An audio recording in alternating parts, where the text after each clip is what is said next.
नमस्कार, मैं नेमिचंद मीणा फिर आपके सामने एक वीडियो लेकर उपस्थित हुआ हूँ। पिछले वीडियो में हमने आर्थिक पर्यावरण का अर्थ एवं परिभाषाओं का अध्ययन किया था। उसी टॉपिक को हम आगे बढ़ाते हैं तो हमारे पास आता है आर्थिक पर्यावरण के प्रमुख अंग अथवा आर्थिक पर्यावरण को प्रभावित करने वाले घटक या कारक। देश का विकास एवं समृद्धि बहुत कुछ आर्थिक पर्यावरण पर निर्भर करता है।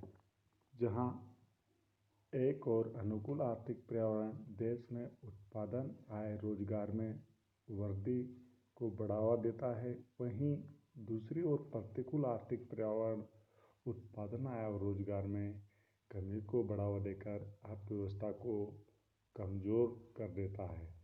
तो यहाँ पर आर्थिक पर्यावरण को प्रभावित करने वाले घटकों का अध्ययन करना आवश्यक है।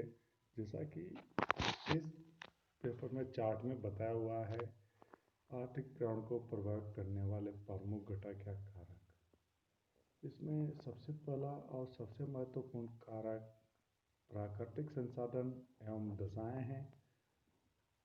प्राकृतिक संसाधनों में वह संसाधन शामिल किए जाएंगे जो प्रकृति ने हमें निःशुल्क उपहार के रूप में दिए हुए हैं, जैसे भूमि, मिट्टी, खनिज, जल, वनस्पति, नदी, नाले, पहाड़, जलवायु, भौगोलिक भौतिक परिस्थितियाँ, ये सब प्राकृतिक संसाधनों में शामिल की जाती है।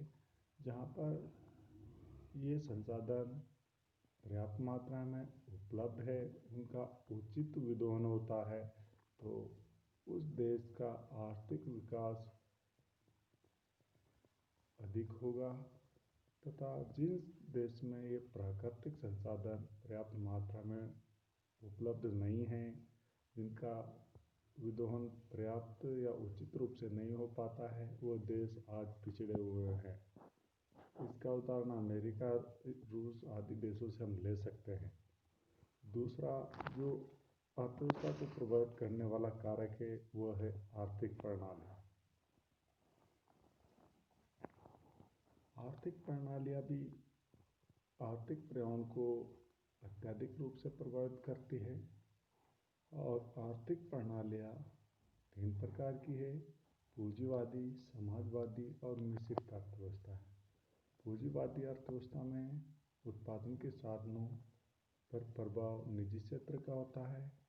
इनका प्रमुख उद्देश्य लाभ कमाना होता है और इनको पर्याप्त स्वतंत्रता उपलब्ध होती है। इसके बहुत सारे उदाहरण हैं: America, Britain, Canada, Australia, Germany, England. इनमें कहीं न कहीं पूंजीवादी अर्थव्यवस्था काम करती है। यहाँ पर सरकार का हस्तक्षेप न्यूनतम होता है। इसी में जो दूसरा है वो है आपका सामाजिक आर्थिक प्रणाली। समाजवाद में कहीं न कहीं उत्पादन के साधनों पर सरकार का या समाज का स्वामित्व होता है। इनका प्रमुख उद्देश्य लाभ कमाना नहीं होता, बल्कि समाज का कल्याण करना होता है। यहाँ पर क्या उत्पादन किया जाए, कैसे उत्पादन किया जाए, यानी आर्थिक क्रियाओं पर प्रभावी नियंत्रण होता है जो सरकार का होता है, और उसका प्रमुख उद्देश्य लाभ कमाना न होकर समाज सेवा करना होता है। साम्यवादी अर्थव्यवस्थाओं के कुछ उदाहरण रूस, चीन, पूर्वी जर्मनी, क्यूबा, चेकोस्लोवाकिया, रोमानिया आदि देशों पर था, जो धीरे धीरे खत्म होता जा रहा है।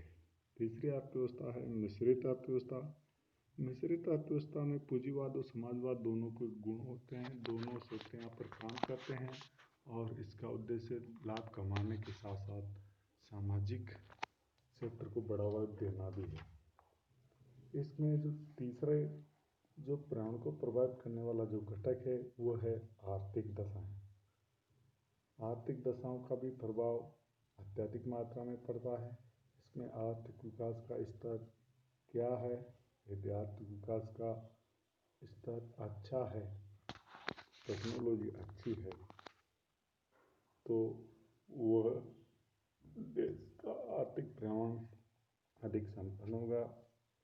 उस देश में राष्ट्रीय आय का स्तर क्या है, बैंकिंग व्यवस्था क्या है, करों की संरचना ढांचा कैसा है, बीमा व्यवस्था कैसी है, व्यापार एवं भुगतान संतुलन की स्थितियाँ कैसी है, विदेशी ऋण भार कैसा है, व्यापार चक्र कैसे हैं, आधारभूत संरचनाएं, सुविधा, बेरोजगारी, निर्धनता, इनका कहीं न कहीं इस पर प्रभाव पड़ता है।